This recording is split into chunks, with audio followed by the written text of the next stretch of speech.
Hello, I'm Norma Cable. I work here in the atrium at St. Pius, which is part of the Catechesis of the Good Shepherd, which we are fortunate to have here at St. Pius. And we work with children ages 3 to 12 years old with a method of religious formation that offers hands-on works, that offers special attention to the Bible and the liturgy, and is just a really great way to nurture the child's relationship with God. In that work, we find that we nurture our own relationship also as the adults who are working with these children.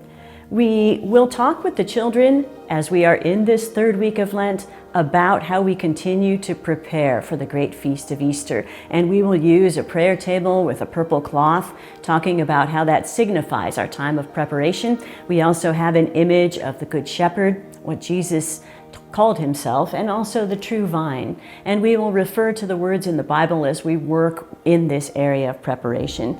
We are readying ourselves, and we do find ourselves in the middle of Lent, and maybe it is difficult to keep going and to keep committed to the kind of preparation that we've decided to make. And we know that the Easter eggs may be out and may need decorating, and there may be candy or gifts to be bought, but that the most important kind of preparation that we can do is to prepare our hearts. And we heard in the responsorial psalm in the third Sunday readings, "If today you hear his voice, harden not your hearts." So we will talk with the children about what is necessary really in order to hear his voice. We have to be listening, and we need that quiet to help us listen. And in the atrium, we will foster that sense of quiet and that time to just take to listen to God. At home, it may be something that you could do by setting up your own prayer table, a simple table in a corner of your living room or whatever room that works. A purple cloth if you have one, a Bible, maybe a special prayer card, a candle. Taking that time to listen to God and to understand and hear what's going on in your heart. That helps us so much during Lent. It helps us when we work with the children to know. Our Pope on Ash Wednesday said we need to return to what is essential during Lent. And that is a wonderful way to do that. Here in the atrium, as we work with our hands-on works, we also have this, what we call the Great Commandment. And we'll take this out and read it with the children. It says very clearly in Luke chapter 10, verse 27, "You shall love the Lord your God with all your heart, with all your soul, with all your strength, and with all your mind, and your neighbor as yourself." So if we're looking for some clarity, and if we're looking for what is essential this Lent, then we can see this call, this great call to love the Lord our God with everything that we have. And then this second part too, to love our neighbor. And we can ask ourselves, well, who is our neighbor? Is that the person who lives next door to us?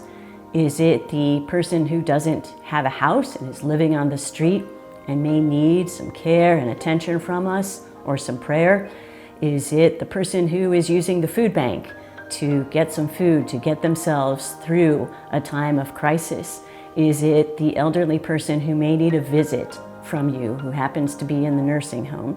Is it someone who could just use a phone call or a kind word or a prayer? We use this time during Lent to foster that time of giving of ourselves, giving of our time and treasure, and certainly in all kinds of ways, of volunteering, of visiting, of just going outside of our own lives to look out and see who needs that little bit of extra help and attention this Lent. You told the woman on the other side of the tracks, the one we work so hard to step around, that we must worship God in spirit and in truth. And for those who seek this, there is living water, which quenches the thirst of the soul.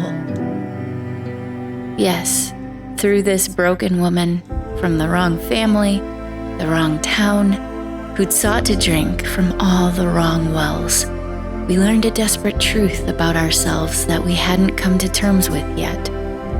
Our souls are the parched and dusty land of the wilderness. Our wells are the beds of all the wrong passions.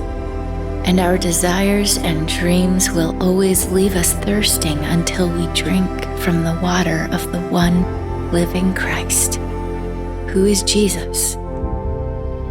Amen.